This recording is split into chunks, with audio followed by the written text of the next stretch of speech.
Hi, this is Zoe Routh, and this is the Zoe Routh Leadership Podcast.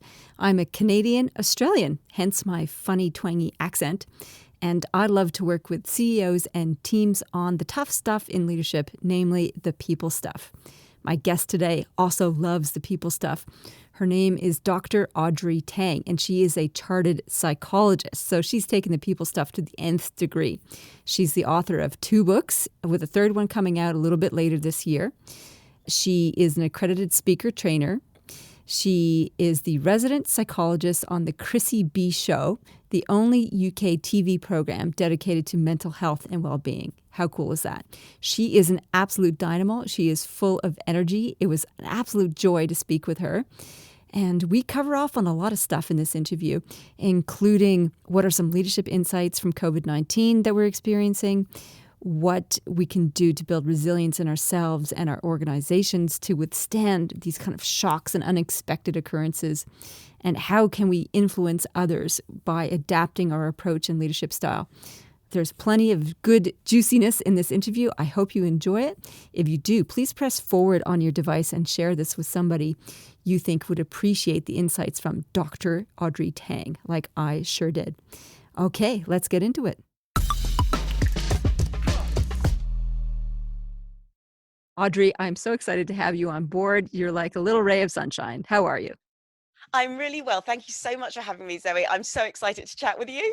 I could tell you're just brimming with energy, which is exactly what we need in the middle of a pandemic. So kudos to you for maintaining that level of enthusiasm. Oh, thank you. I think it's really important. I mean, just to kick off psychologically, there is research which shows the more positive we can keep ourselves, the healthier we can be. We recover faster, we pull through things faster. It underpins all of our resilience. So whilst it's a very serious situation at the moment, it's a horrible thing going on right now, but we need to stay strong. Oh, absolutely. And it's a tough thing to do. And we'll talk about the ins and outs of how do you actually get yourself psyched up a positive way through something as challenging as the pandemic in just a moment. I want to know, first of all, origin story. How did you decide to go into all this people stuff? Like, you're a psychologist, you're immersed in leadership, you love the people things. What kicked that off? How did you get started? I've always been fascinated in people, and I think it's because I was an only child. I am an only child, and so you look around for people to share your life with, and because of that, you meet a lot. I was always surrounded by adults, and I think that had an influence as well. And academically, psychology, the theory of it, absolutely fascinates me. And where I think psychology misses out sometimes is it has these amazing theories, these brilliant ideas, which are applied in marketing, they're applied in all the different businesses. But for me, if you can apply it in training, if you can actually use what marketers say that we do and actually then use it so that you can train your brain to either counter it or work with it or take advantage of it, then you're firmly in the driving seat. You can be much more successful. And so I think that's what brought me into leadership and into organizations. So there's some really practical things that, like, practicality seems to be woven into your key focus and your key message. Let's go back to that first point you made about we need to absolutely be focused in a positive way. How do you actually go about doing that? One of the things that I find is important is surrounding yourselves with people who energize you. We hear about, I call them emotional vampires, people who just suck the life out of you, they exhaust you. And our life consists of meeting different people all the time. It has to. But if we can focus on those who keep us positive, who energize us, that makes a huge difference. So partly it's choose the people around you wisely. But the second thing for me is just absolutely staying true to your values. And if you do that, then the right people almost will be drawn to you. And I've got just this really simple exercise, which I do, and that is just simply identify what 3 key values are important to you, whether it's kindness, generosity, positivity, whatever they might be, and really focus on living at least one of those every single day. And that sounds silly because we think, oh, well, they're our values, we live them all the time. But you'd be surprised how often someone might say, oh, I just really want people to be honest and straight up with me. And actually the way they react to others is more coercive or more hinting around the subject as opposed to honest and straight up. And that in coaching is when I can say to them, well, you're expecting this behavior, but you actually come across in this particular way. And this is where online meetings are helpful, because if they want to record that moment, they can actually look back on it. And it opens a dialogue into asking, well, how do you think other people will react to you if that's how you come across to them? Our behavior affects others. So people are so important to energizing us and keeping us focused and positive for when we have to go through the exhausting moments. Yeah, I like it. So be what you want to see in the mirror, really. Totally. Yeah, and then people reflect how they show up. I actually this is a question I have for you around projection and Jungian theory of projection. I know this is slightly off topic, but as we talk about mirrors and putting out there what you want to get back and how you want to other people to behave and how you want to behave. So my understanding of Jungian theory about the shadow is that we criticize in others what we repress in ourselves. What's your understanding and experience of that? Do you subscribe to this Jungian theory of shadow? I actually really like it, and it underpins one of the exercises I do in my sessions. I ask people to name things that they don't like in other people, and then I ask them to reflect on how much they have seen it in themselves previously, because we do absolutely have a tendency to react strongly when we can see somebody doing something which we work hard against. So for example, when I used to train teachers, there was one person I remember who absolutely had a bee in her bonnet about a child who suffered racism, which was absolutely horrible. And she herself had been through those sorts of experiences. She was a Christian woman married to a Muslim, and that, I think, caused her a lot of struggles as well. She'd been through a lot. And yet, when she was talking about a child who had cheated, and when you think, we're not talking about necessarily saying which discretion is worse, but they're both discretions, she was far more willing to accept the cheating than she was to accept the racism. And I'm not saying that, I mean, racism is horrendous, but when you can treat one transgression far worse than another, I think we do need to question what's driving that. So in that, so if I've understood this correctly, so she rejected the racism as an experience more strongly than cheating. Far more strongly. And as a teacher, you need to be balanced in your approach. You cannot suddenly say one thing is far, far worse and deserves a far greater punishment than another. You need to be disciplining both areas. So with the Jungian theory of projection then, so there's probably aspects of within her where she's judgmental and racist. That's what you're saying. There, or it's something that I think it's more that it's something, the shadow is something which you just carry with you. I don't necessarily think it's something within you that you struggle with repressing, but I think it's something that has had a very negative impression on you, whether it's because you've suffered it and experienced it. But to me, the shadow is more akin to a chip on the shoulder. Mm. To that, which actually is unfair, because when you talk about racism, then we're talking about a wound. And even when a wound scars over, that scar is still there. If you touch somebody who's been fractured or hurt in the past, you can't then be surprised when it breaks. So for me, I believe the shadow is much more to do with a negative belief or a negativity that's carried with you, not necessarily because you are it or because you were it or because you're suppressing it, but because you've experienced it in some deep and painful way.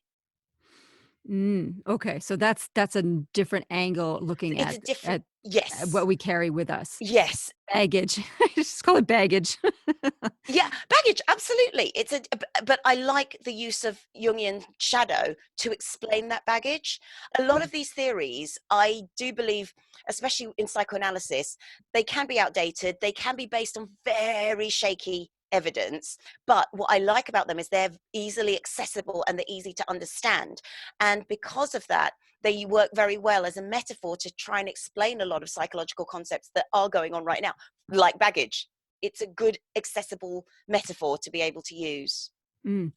In any case, your example shows that the woman had an experience that caused her to be triggered very strongly about a particular incident. And I think that's a useful entry point for self-awareness. Whenever we have our buttons pressed, whether we judge others for something or whether we get angry about something, there's something within us that is not completely resolved. 100%. And that's where, when you talk about projection, we connect so greatly with programs. Love Island is just one of the examples. You can either love it or hate it. And the ones who hate it, the vitriol, it's got to come from somewhere. And I sometimes think you project a lot of unresolved feelings about emotions and relationships onto these characters. And partly then you forget they're real people. But the amount of name calling, you sort of think, what relationship have you not worked through yourself? That's a bit scary, isn't it? So I'm just thinking, I'm writing a note here. Triggers are unresolved stuff. Yeah, I think that's a useful way to look at it, actually. So anytime you feel yourself getting really amped up by something, I'm thinking about political situations or political characters. What is it within my own experience that's unresolved that's making me feel so strongly in response to this person or situation? absolutely. And it's who might they represent? And largely, I seem to find a lot of anger comes from the feeling of not being heard. So it was something deep that is meaningful to you that somehow someone didn't hear. They didn't get it. They didn't understand it. And that could lead to repression. That could lead to changing a whole pathway.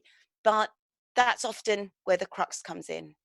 I think this offers, for me anyway, it's offering new insight on the riots that we're seeing around the USA at the moment. So, at the time of the recording this interview, riots have erupted all over the USA with the terrible death of a young incarcerated black man who was being arrested and then killed by his white police officer minders. And but there's been riots all across the country, and I think what your point is, like, if you react with so much anger, the not being heard piece resonates with the narrative that we've heard about why is it that people are going to such extremes, because that behavior, rioting, looting, violence is extreme, and it's obviously pushed a lot of really strong buttons. And a lot of those strong buttons have come through shame, humiliation, and those are very, very real emotions. And a lot of the time we don't really have the opportunity to express them or learn sometimes to express them in a healthy manner. But what's also quite sad is what's not being seen in the protests. There are some incredible shows of solidarity between police and the black community. This is white police and the black community. There are incredible shows of protection between the white community and the black community. And I find it sad that those aren't being seen almost to support a narrative, whatever that narrative might be. And so, again, one of the key things I ask people to ask themselves is, what story is that person telling me and why? And sometimes, what story am I telling others and why? It's hard to get a finger on what the multiple stories are because we only see it through the filter of media from a distance. Yes, and even in our own lives, we'll see it through the filter of our own experience as well, and that can be quite damaging too. As a leadership expert, working with leaders, I'm guessing that you help them to try and look at things from as many different angles as possible. How do you encourage people to do that? It can be through coaching, can be through training, but either way, it's getting a gateway into why people think the way they think. So, one example might be a team training day. I use escape rooms. They became very popular in around 2012 and have grown in popularity since then. And it's where you get locked in a room and you solve puzzles to escape. But I have a tabletop version. And what I find in that scenario is a team will get so immersed in the story, so immersed in trying to do what they need to do, that they interact as normally that they would. Whereas when you're in a training session, it can be a slightly artificial situation, and people will say cognitively and intellectually, oh yes, I would do this, I would do that. You throw them in a situation, add the time pressure on top of it, suddenly they're behaving as they would under pressure on a normal day. And that allows me to then say, Well, why did that happen? So as an example, I was working with a PR team, and one person got absolutely fixated on picking a lock, trying to pick a lock. And I reflected this back to them and said, how does that affect you in your daily life? And they said, oh my goodness, actually, I can sit there for hours worrying about what font to put on my invitations and then forget to send them out completely. I get so sidetracked into this one thing. And this can be what opens the dialogue. So it's almost about putting people in a real situation which has no outer consequences. That's the beauty of immersive training. And then allowing them to reflect and to think about it. Another example where the leader came into play, the leader was playing with their team. And I recognized that the whole team were actually feeding back to the leader and saying, oh, I found this puzzle and this is how it's explained. And the leader said to them, it's okay, I trust you. You just give me the answer and I'll write it on the board. And they hadn't realized how much their leader actually did just simply believe in what they had to do. And actually the answer was correct. And so that gave them that extra confidence to recognize that they were being trusted when they were delegated, and to be able to almost get on with it with that new sense of personal authority that they had. And so these sorts of exercises allow people to reflect on how they behave in an environment which has absolutely no dire consequences outside. I mean, if you go wrong outside, you could lose a lot of money, you could lose clients, but in this situation, you're able to reflect on it and not necessarily change anything. You don't have to, but by being aware, you have the opportunity to. And so that's what underpins a lot of my training. I love it. So I'm an experiential educator as well, have been for a long time in a little bit of a different modality. I use the outdoor experiential education. So, bushwalking, problem solving, using canoeing and kayaking and rock climbing and Yes. expeditioning. And it's similar. You've got to problem solve as a group and you throw them into unusual circumstances and put them under pressure. And you get straight to the heart of the matter about how people actually interact under pressure. And a lot of the game face or the business face gets stripped away pretty quickly. Absolutely. And you can have some really juicy debriefs about why people behave they did, how they felt in those interactions. And you expose not only how you show up as an individual, but how people interact and what it means for each other. So I love that you do experiential ed. Tell me a little bit more about the escape room. So you have a tabletop version. Do you actually also go into an enclosed space and do it like the actual escape rooms? You can use both, and it depends on whether I've got a great team that I can work with. They're called the Panic Room, and they're in Gravesend in Kent, and they have a number of escape experiences and a few battle rooms, which means you can have a few teams playing at the same time. And because I've got a great relationship with them, I can sit with the games master, look on the CCTV, and be able to do my observation at that point. But otherwise, yes, a tabletop is more convenient if I'm called into an organization and an organization isn't able to go and book an escape room, or an escape room in their area doesn't have that facility. I can cater for up to 80 people at one time on various different tabletops and then walk around and observe the room. So either or works. And you find like the tabletop version gets as much of an emotional impact as an enclosed space or not? Yes and no. I mean, you're limited with storylines on a tabletop in that I have to set it in a conference style, and but you're still timed. They're still set as if they're in an organization. And I think because they can see their competition around them, there can be a greater intensity because you can hear how other people are getting on. It's like when you're in an exam and someone does that and you think, I've not even started this question. They're locking up and going. It's like, what? Yeah. What? And you can hear the other table cheering, and it's like, no, your competitive spirit gets triggered. But that's really funny. The cheering, this barely happens. I think I've run 2 training sessions where you've even had one team that's gone, well done, that's really good. Really? And that's a great opener. Yeah, great question to open with. What happened to the motivation? And I know they loved working together and they're smiling, but there's no voiced praise. And it's almost that, again, allows them to talk about, oh yeah, maybe I thought it, but I was a bit shy to say it, or I didn't want to do a high five, or and I think that's because that's not in that outdoor situation. Because I know if I was, I mean, I did a zip wire for the first time at the end of last year, and my friends were, oh, woo, it was cheering, it was exciting. But even in a conference situation, I think even then you do have that sense of, oh, what is my behavior expected to be? So you get that adaptive behavior coming through as well sometimes. Yeah. Oh, a little bit decorum. Yeah. It gets tempered by the environment. I love it. So, a big question. You work in the leadership space. How do you define leadership? Leadership, I think, defines itself because you really can only be a leader if you have followers. And to me, that's that really. You can have the position, you can have the name, you can be given the authority, but if no one's going to follow you or they're all following someone else, how much leadership do you actually have?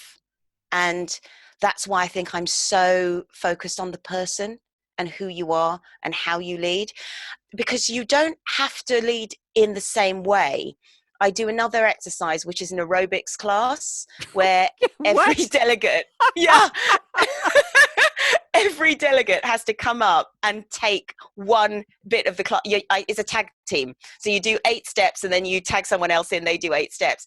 And you get a whole range of things. You get people just marching on the spot. You get people completely out of time with the music. You get some real gung-ho kickboxing. Oh, yeah. You know, you get all sorts. But it opens that dialogue into, if you're out the front, people are expecting you to do something. So you better do something.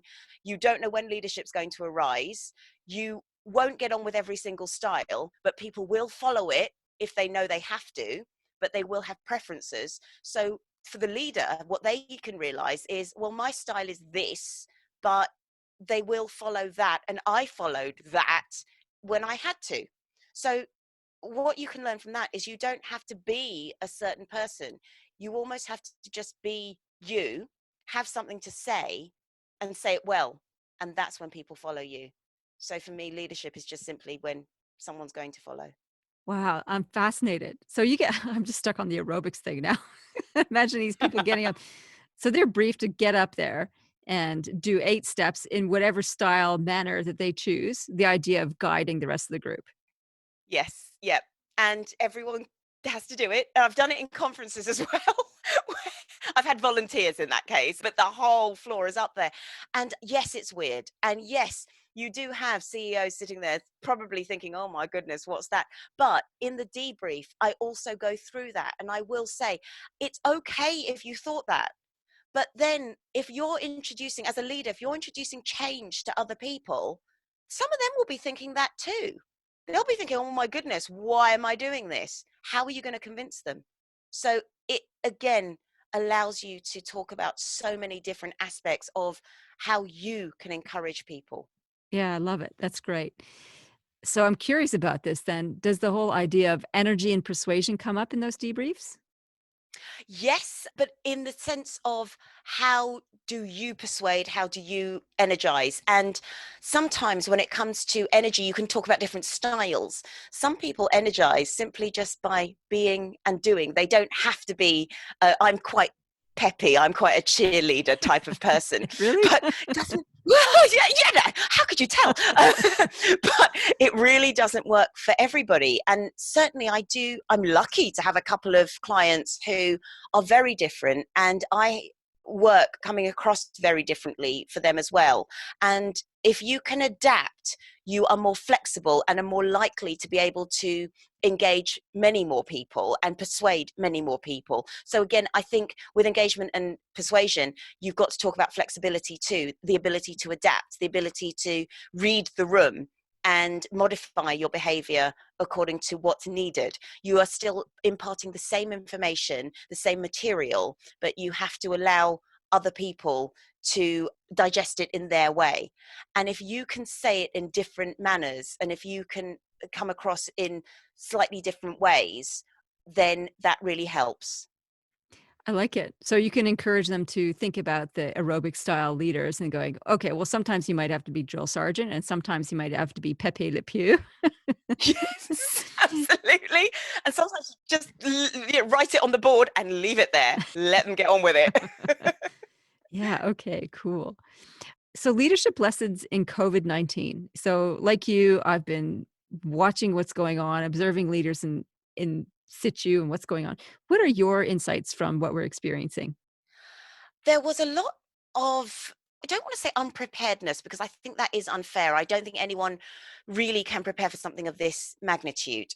But one big thing, I don't know whether it happened in Australia, but it certainly happened here.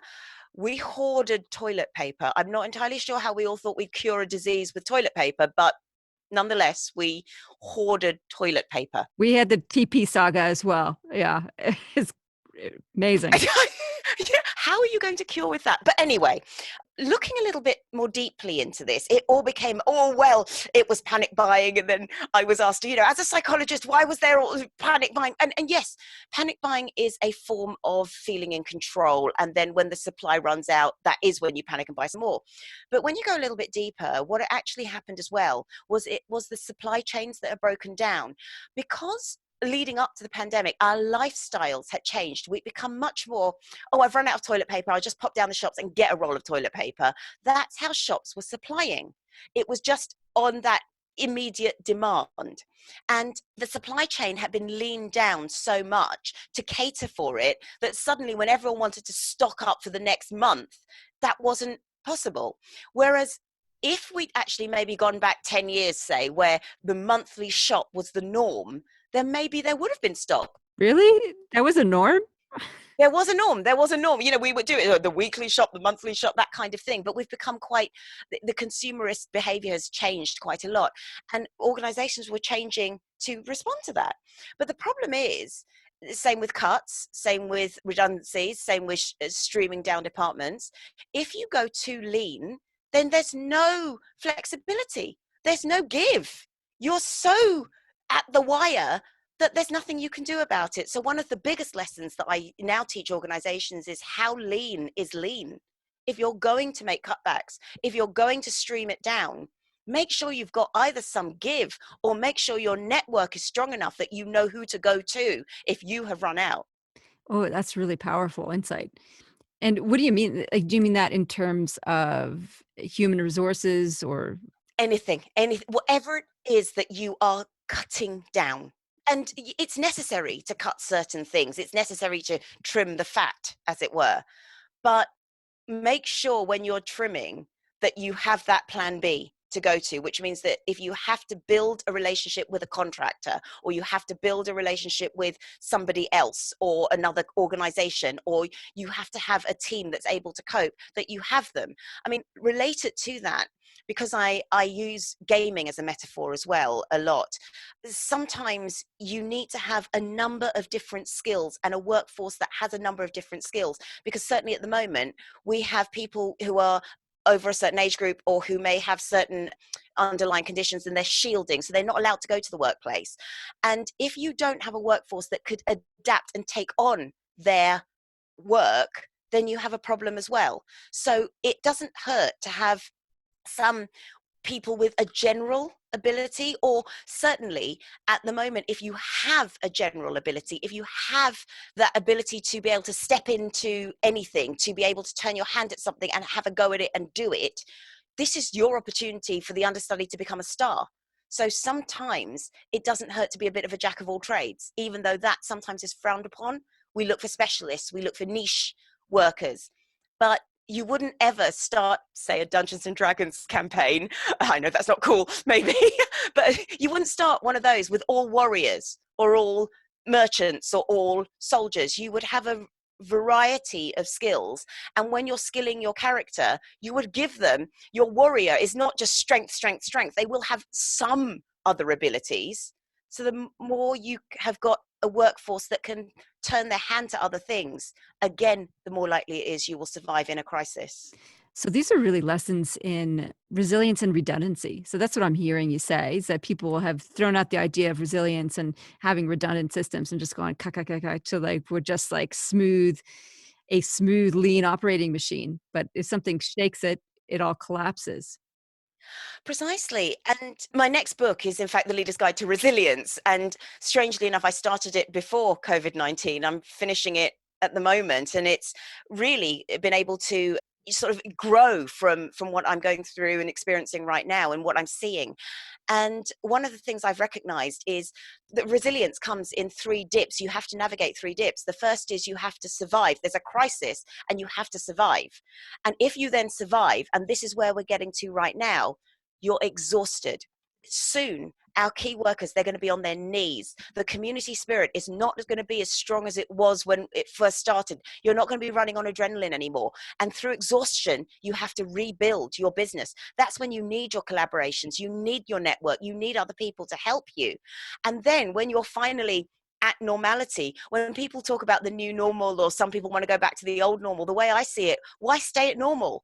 You need to thrive after that. Whatever that normal is, you then need to push above that. But as you push above that, people are also now competing because they've also rebuilt. So you need to then thrive through the competition. So resilience is navigating the 3 dips. It's crisis, then survival, exhaustion, then rebuilding, competition, then thriving. And setting out the skills. Resilience is like physical fitness. It's not about being physically fit. It's about training that muscle. So when you need it, it's there for you. It's training your emotional and mental fitness muscles, and it's there when you need it. So why wait until you're tested? Train it, particularly when it's calm. How do you train for crisis when it's calm? Well, that's when you get back to self-awareness, you get back to what makes me motivated, what keeps me going, who is my network, who can I connect with. There's a lot of self-reflection, and there's a lot of knowing where you'd like to be in the future and how you're going to get there potentially, and then putting in those skills in order to do it. But a lot of the time we're quite reactive.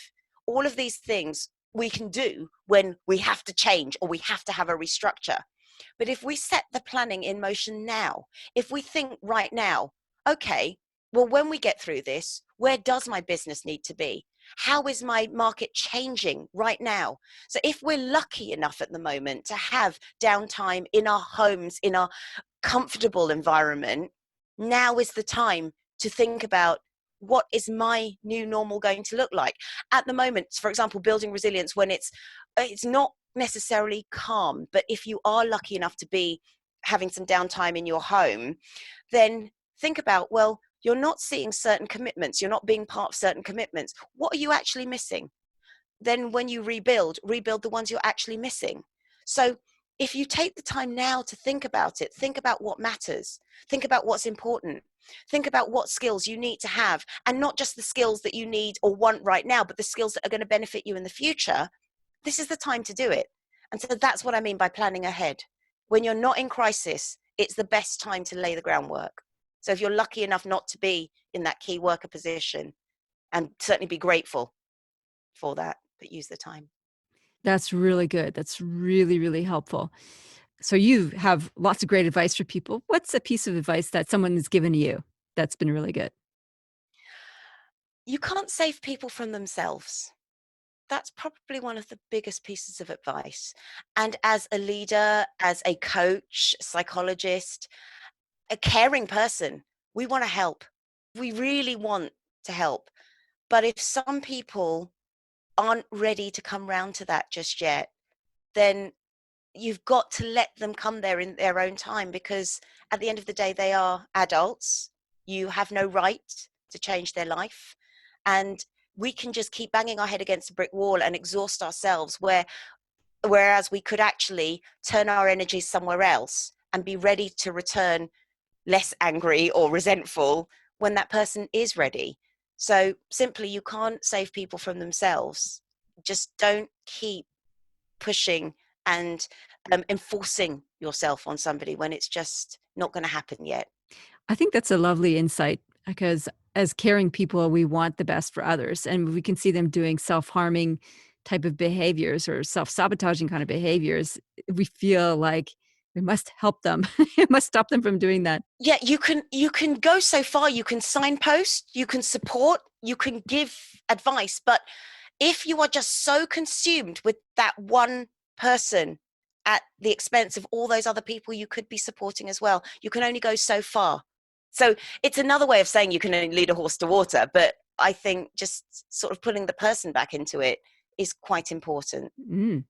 So you've talked about your upcoming book, which is great. Leader's Guide to Resilience, did you say? Resilience. Love it. Yes. And you've got your second book out right now, The Leader's Guide to Mindfulness. Mindfulness. Yeah. Yes. What was your first book, Leader's Guide to?